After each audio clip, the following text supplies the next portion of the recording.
Good morning mga boss. So ngayon, ang video natin, i-discuss natin itong ating LG na MPPT SCC 200 watts. Matagal na to sa akin at ito talaga yung pinakauna kong SCC kasi may tatlo na akong SCC. Meron ako 600 watts na LG.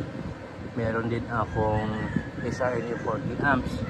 Pero itong LG, ito talaga yung pinakauna ko na SCC. Binili ko siya dati kasi meron akong yung Thunderbox Mitabani version 2 na power station na kaya niyang mag-charge ng 120 watts tapos 24 volts.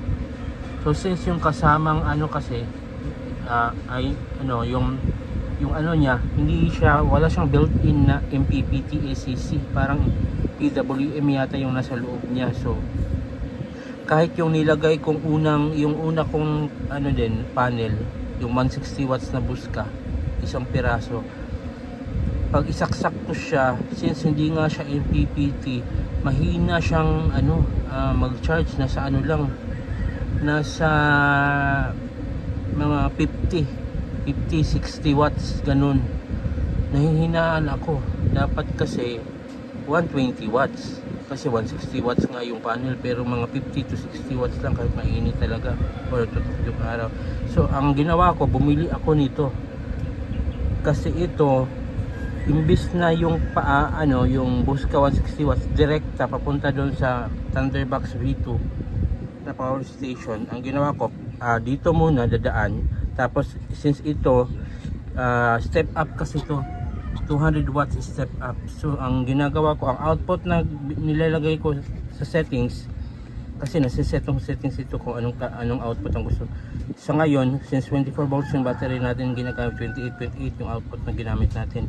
Pero dati nung unang binili ko to para sa Thunderbox V2 Mitabani ko na power station, ang nilagay ko dyan hindi 28.8, 24 volts, kasi nga 24 volts yung kaya niyang nung Thunderbox V2. So nung ginawa ko na yon, yung dating 50 to 60 watts na input power na nakukuha ko lang dun sa 160 watts na buska panel natin, nagiging na siya, nasa 90 to 110, 120, maabot na siya ng ganun. So nagiging efficient kasi pinadaan natin dito sa LG na 200 watts step up. Pero pag isang panel lang, hindi ka pwede mag-charge ng 24 volts sa step down. Since itong sa atin is step up, meaning kahit isa yung panel natin, isang panel lang, 16 volts VMP, hindi ka pwedeng mag-charge ng 12 volts na 14.6 kasi nga step up, dapat pataas. Ang basa na VMP is 16, so dapat ang charge mo is 17 pataas. So ngayon pwede tayong mag-charge ng 24 volts battery hanggang 85 volts yata na battery ang pwedeng i-charge ng step up. Ang step down, ang pwedeng i-charge lang is 12 volts, tsaka pwedeng 24 volts pag dalawa ang panel, pero pag isa lang, 12 volts lang ang pwedeng i-charge ng step down. Ang step up, isang panel or dalawang panel or tatlo naka-series, kailangan step up doon yung output voltage na ang i-charge mo. Like kunyari, ito 160 watts na buska na may 20 volts na VOC, tapos 16 volts na VMP. Pwede kang mag-charge ng 24 volts na battery or 48 volts na battery. Depende kung anong meron ka, kasi step up siya. Pwede mo siyang i-adjust. Ito, like for example, ito 14.2 ang VMP. 14.2. Pero nakakapag-charge tayo ng battery natin na 24 volts kasi ginawa niyang 27. Kasi ang settings natin is 28. Ang battery natin ngayon is nasa 27 na. 27 volts. Pag umabot na ng 28.8, meaning full na. So, ang ginagawa ng step up is 14.2 volts, 7.7 amps, kinonvert natin to 28.8 volts. So ang current naman is bumaba kasi kinonvert niya yung current to voltage na umakyat ang voltage. Kasi ito maliit, diba? Lumaki.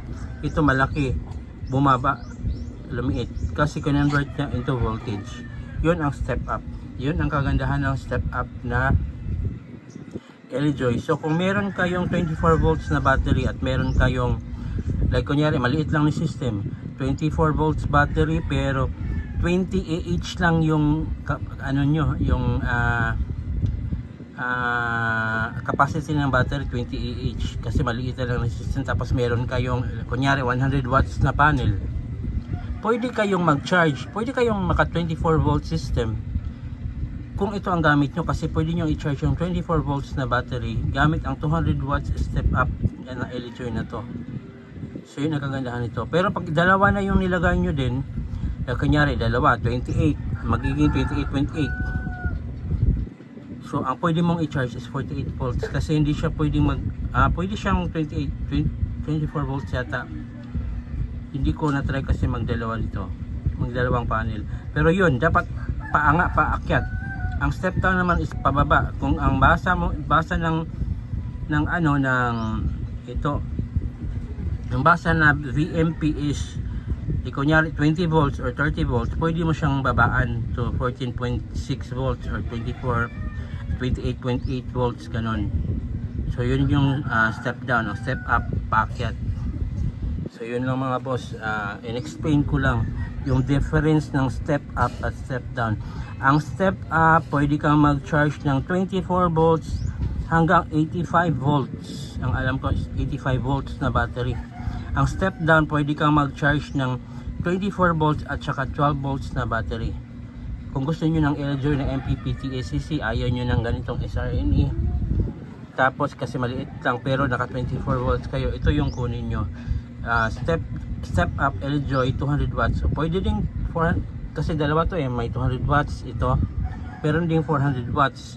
So kung dalawa ay yung 48 volts yung battery nyo, tapos ang panel nyo is isang piraso or dalawang piraso, i-series nyo or i-parallel nyo, pwede nyo gamitin yun, mag-charge ng 48 volts battery na 400, yung 400 watts na version nito na step up.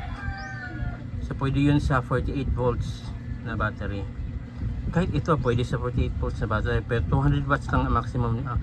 200 watts ang nakalagay dyan, pero nung tinest ko to dati yung sa Picron ko na power station din, kaya niya hanggang 250 watts 250 watts na output talaga. So more than that, parang mag stop na siya, temporarily stop. Tapos pagbababa na naman ng 250 watts, mag-resume na naman siya ng charging.